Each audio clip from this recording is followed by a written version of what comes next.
If you're a fish eater like me, you always order fish at restaurants. I mean, I absolutely love it. And a big part of the reason that people do is because they don't know how to cook it at home.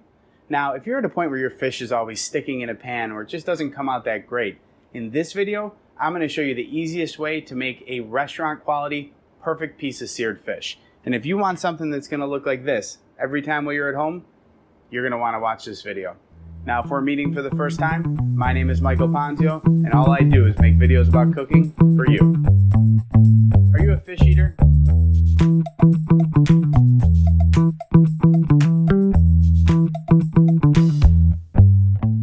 So today we're cooking salmon, and there's a few tools we're going to need to do this. Main thing we're going to need, honestly, is salmon.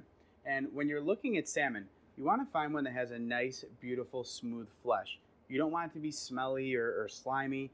It should be slightly firm in texture, not hard, but it shouldn't mush away and shouldn't flake away when it's in its raw state.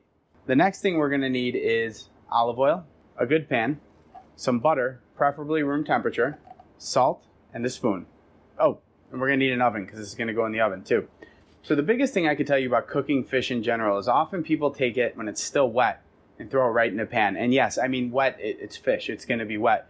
But this fish has a moisture content to it on the top. And what's going to happen is as that fish hits the hot oil, that moisture is going to turn into steam. And that steam is not going to caramelize. It's going to cause your fish to stick and keep you from getting a beautiful, beautiful char on your fish.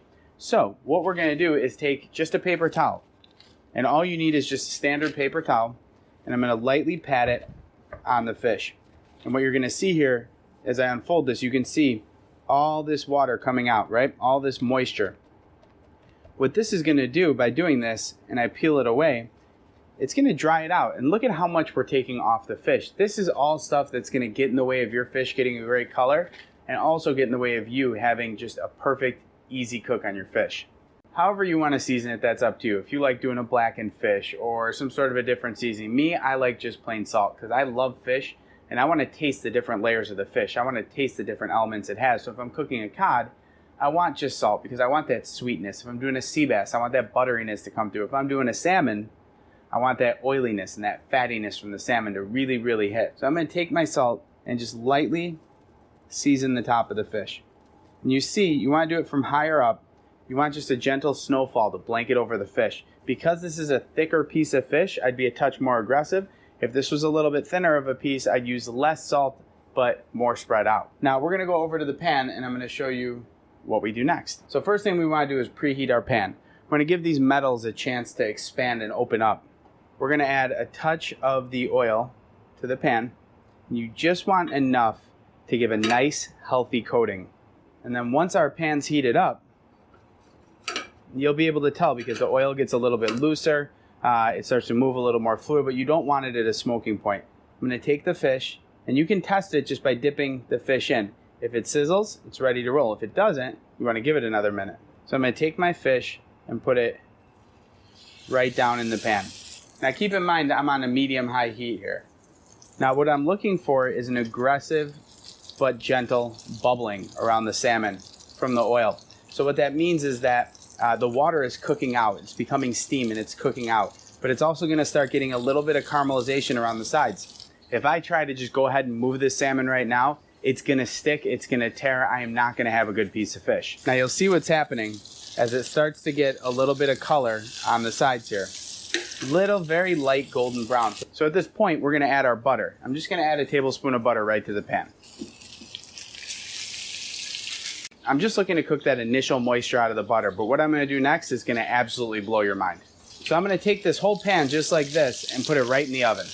So what's happening in the oven is maintaining just a constant ambient temperature, and it's keeping the whole thing hot. So it's going to keep that pan ripping hot without all the forceful flame underneath that's going to cause your salmon to over char or over sear and the top not be cooked. So when it goes in like this, your pan is preheated, going into a hot oven, and then you have temperature coming from the top as well to help cook it through. This is an absolutely amazing process of how this is going to finish. So the salmon's been in the oven for about 7 minutes now. So we're looking at 2 to 3 minutes in the pan, 7 minutes in the oven, call it 9-10 minutes for a nice thick piece of salmon, and you're going to see just how beautiful this is going to look. Our salmon is out. So the first thing you're gonna notice is this side has no color, right? But it does have a very nice plump texture, good resistance. It shouldn't feel like a sponge. It should feel like a medium to medium well steak. It should have a little bit of jiggle to it. This is gonna be a nice, beautiful medium salmon. All this residual oil and fat, I'm gonna take and dump out into a pan. When I do that, I'm gonna take the back of my spoon to hold the piece of fish, and I'll just tilt the pan. Now, here's the coolest part. My fish is moving freely, and you'll see I'm using nothing but a spoon, no fancy spatulas or anything. And this right here is an amazing piece of fish. Now the coolest thing you see is, I mean, this is an absolutely amazing piece of fish. There's different textures and different colors, and it's caramelized, and it's got a great crust and char, yet the inside is gonna be plump and moist and juicy. I'm gonna get this on a plate and we're about to cut into it. Okay, so let's take a look at this.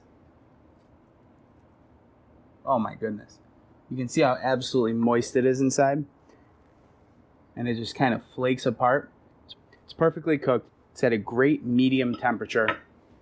I'm super pumped about this. I mean, I'll tell you, you can use this method on any kind of fish that you're doing. The very thinner pieces of fish, like a whitefish, maybe not so much because it needs some time to cook in the oven. Tilapia is a very spongy, not very good fish, but it will caramelize nicely on here. But halibut, sea bass, salmon, Arctic char, any kind of fish like that that's thicker, a great bass, is gonna cook up beautifully like this. And to have that crunchy texture at that succulent inside is just fantastic.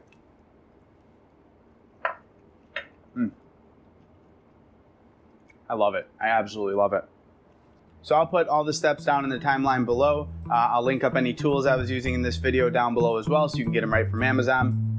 If you guys are adventurous foodies and cooks and you want to learn some cool new things, here's an awesome video I put together on how to make the absolute best and most perfect burger. If you like what you see, hit the like button, hit the subscribe button, click that little bell so you get the notifications, because we are dropping a lot of new videos coming up. So thank you. Have a wonderful, wonderful day.